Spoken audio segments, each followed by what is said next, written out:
Our skin is an incredibly important organ. It actually reflects the health status of all the other organs and systems in our body. When you ingest foods that are high in or even just well, then you initiate an inflammatory response that can start to really aggravate acne and cause more acne. Just not good to do. It's very clear that diets that are of the so-called low inflammatory type don't spark inflammation. Your skin is going to look so much better, so much healthier, more vibrant. It absolutely will impact your inflammation levels by reducing them. It absolutely will impact skin health and appearance. All of that is going to make you look more youthful. It's not an imagined effect. It is real. Any discussion about skin has to include a discussion about nutrition. Why? Your skin and your immune system have a very intimate relationship. It's bidirectional. Your skin reflects the status of your immune system in many ways. Anytime we're talking about the immune system or skin, we need to take into account the gut microbiome and nutrition. So many people asked, what are the things that they should eat to have healthy appearing, youthful skin? They also asked, what are the things that one eats that could exacerbate things like acne, and what can one eat in order to reduce their acne? So let's just start off with the basics. The vast majority of our food, if one desires to be healthy, mentally healthy, physically healthy, and a high-performing individual in any number of different things, cognitive, physical, or otherwise, we want to consume the vast majority of our foods from non-processed or minimally processed sources, so-called whole foods, so fruits, vegetables, if that's within your diet. Some people include grains, some people don't. I'm not here to discuss that. Of course, if you're human, sometimes you'll ingest processed foods, but really trying to avoid highly processed foods is critical.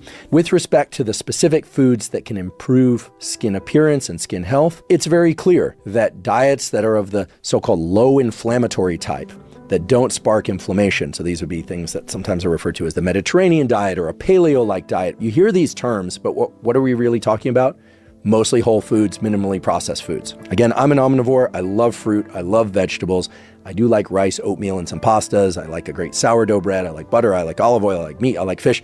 I think I am representative of most people out there because I eat most all those things, but I also eat the occasional croissant. I also eat the occasional slice of pizza. I don't eat a lot of that stuff, but I eat it now and again. One of the, I think, best accounts on dermatologic health and skin health and appearance on the internet is Dr. Andrea Suarez. She's a medical doctor, board-certified dermatologist, and she has a wonderful video that describes the various foods that one can eat to promote skin health and skin appearance. And she certainly mentions collagen and bone broth. She also mentions various sources of omega fatty acids that are often lacking in people's diets that they should pay extra careful attention to get. So things like walnuts, flax, fatty fish. It's also suggested that we eat a lot of leafy greens, so dark leafy greens. You're probably noticing a lot of these recommendations are kind of typical for what people describe anytime they're talking about nutrition for health. And of course, we should get our colored fruits and veggies, so our oranges, our strawberries, the reds and oranges are critical out there. And she also highlights something very important that I want to reiterate, which is that we have a critical need for vitamin A for our skin health. She appropriately cautions against supplementing with vitamin A because it's a fat-soluble vitamin. It's very easy to overdose vitamin A if one is supplementing with too much of it. She recommends rather getting enough vitamin A from things like oranges, carrots, sweet potatoes. She recommends as much berry intake as is appropriate for someone and one can afford. The berries are so delicious, but they tend to be expensive. So you're getting the theme now. Inflammation is bad, not just for the skin, but for all organ systems of the body. It's not just about the high density of calories and the high density of taste present in highly processed foods. Those are problematic, but a lot of the issue with these highly processed foods is the high heat conditions used to make those foods stable on shelves or stable in packaging over time. The point is that when these highly processed foods are basically made, they involve the interactions between sugars and proteins and fats at high heat that make them stable on the shelf or in packaging, and those can be very inflammatory. And that can show up in the form of reactive skin. It can make your psoriasis worse. Yes, it can make your acne worse. It can make your skin more tender and painful. It can make your skin basically more reactive to some of the underlying predispositions you might have, either because of genetics or other things you're doing or not doing. Maybe you're going through a particularly stressful time. Maybe you're getting a little bit of extra sun and you're eating more highly processed foods, and those things are combining and making your skin break out or flush more than it would ordinarily.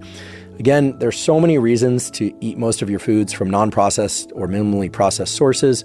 And of course, and now I sound like a broken record because you can hear this all over the internet, ingesting foods that are excessively high in sugar, excessively high in sugars combined with fats, just not good to do. Pro-inflammatory, it's going to cause all sorts of issues. As you probably know, when you ingest foods that are high in sugars or even just carbohydrates generally that also contain a lot of fats, and in particular when those foods are highly processed, well, then you initiate an inflammatory response and set forward a whole domino set of issues related to hormone pathways and cell growth pathways that make everything, acne, psoriasis, and overall appearance worse. Yes, your skin will appear to age faster. Does that mean you can never have a French fry? No. You decide what's best for you, but know what you're doing. As a segue to talking about acne, we need to talk about the gut microbiome. And this is a direct outgrowth of our discussion about nutrition.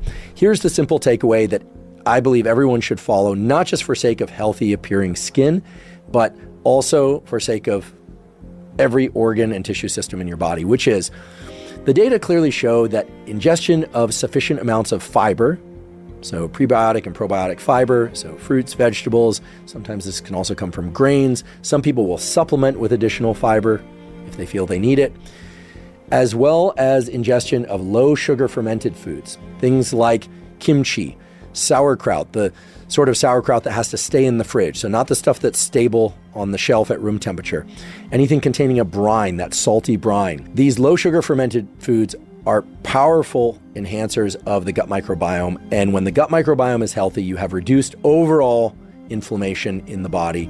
This is often reflected at the level of the skin. And basically, skin health and the youthfulness appearance of skin is enhanced, okay? This can also help with conditions like acne or psoriasis, especially in conditions where there's a direct immune system skin relationship that we'll talk about more in a little bit. Okay, so I highly recommend people have anywhere from 1 to 4 servings of low sugar fermented foods per day.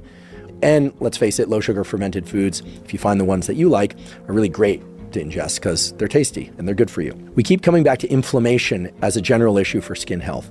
And that points us also towards some specific do's and don'ts as it relates to lifestyle. Let's face it, if you sleep well, your skin is going to look so much better, so much healthier, more vibrant than if you are not getting enough sleep. If you drink alcohol and you wake up the next morning, you know your skin's going to look puffy. It's not going to look good. Doesn't mean you never have a glass of wine. Doesn't mean you never have a beer or a cocktail if that's your thing. But alcohol consumed in excess, and it doesn't take much to get there, is going to cause sleep issues, microbiome issues. So get great sleep, avoid alcohol in excess, maybe avoid it altogether. Drink plenty of water. This sounds like such basic advice, but proper hydration is key. Get enough water and electrolytes. It absolutely will impact your inflammation levels by reducing them. It absolutely will impact your skin health and appearance in a positive way. So these are just basic things that I'd be remiss if I didn't mention. And as we all know, our emotions impact the appearance of our skin. And yes, it can exacerbate so-called breakouts. But I've done entire episodes about controlling your stress. We have a master stress episode that talks about real-time tools that you can use, like the physiological sigh. It's the fastest way that I'm aware of to reduce one's levels of stress. This is something my laboratory has studied in detail at Stanford. There are also things you can do, and we're all aware of what they are: proper sleep, meditation, non-sleep deep rest, all things that we can do that are zero cost, very minimal time investment, and that reduced stress can dramatically improve not just the health, but the appearance of your skin. Stress is part of life, but learn to control your stress in real time and through tools like non-sleep deep rest that are zero cost that can help you reduce your overall levels of stress, get great sleep, and keep in mind that things that improve blood flow, reduce inflammation, give you lower stress, better sleep, all of that is going to make you look more youthful. It's not an imagined effect, it is real.